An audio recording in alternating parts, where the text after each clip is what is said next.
Well, so Gugu, what drew you to the role of Dido Belle as it relates to you in your life?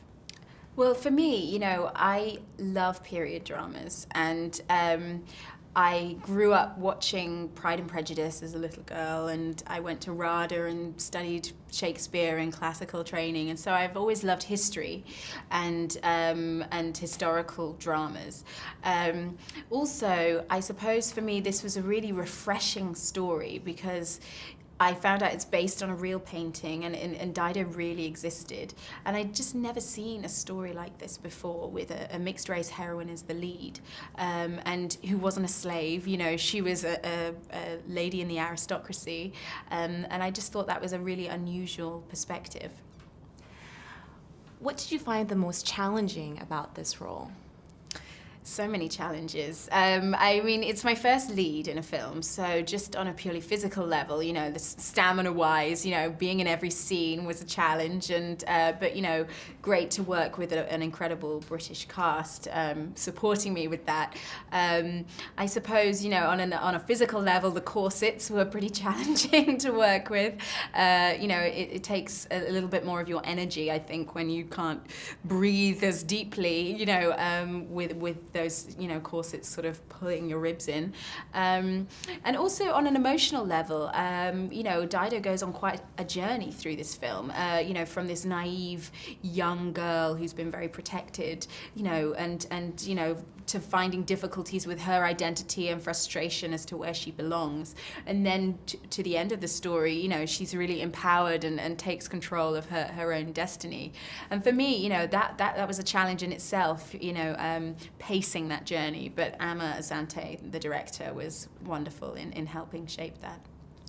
And so what was it like, speaking of which, in working with Tom Wilkinson, whose character was such an important historical role in English society back then? Absolutely. I mean, in reality, Lord Mansfield, who Tom Wilkinson plays, was the Lord Chief Justice of England, which at the time, after the King, was the most powerful man in England. That's right. So the fact that he had a mulatto niece in his household was, could not have been, well, it must have been significant in some way in terms of influencing him. Tom Wilkinson, I absolutely love, and it was so wonderful to explore this father-daughter dynamic with him. He's an actor I've admired for so many years, and he's incredibly experienced, but he has such an honesty about him, and his character really brings so much gravitas to the screen. What stories can you tell us about working on location in England?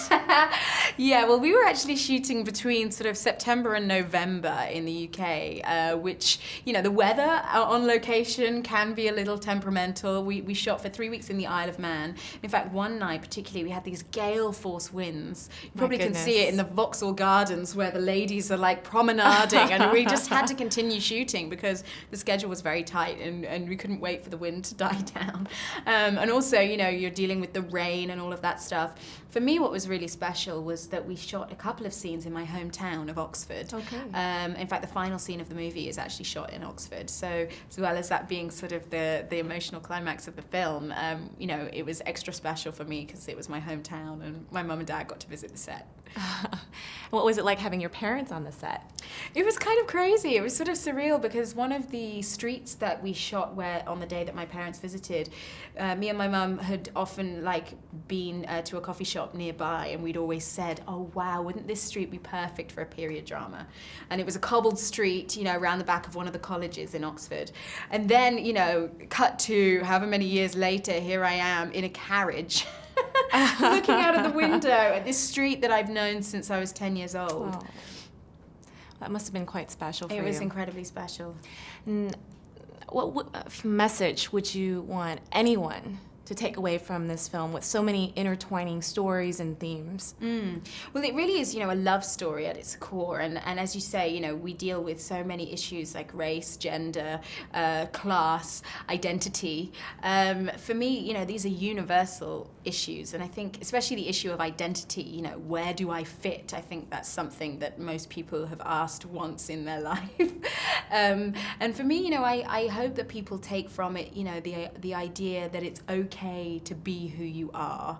You know, you don't have to conform to society's expectations or labels that are put on you, and to be inspired to, you know, be courageous and follow your intuition. Well, thank you very much for your time. It was so nice to meet you. Thank you.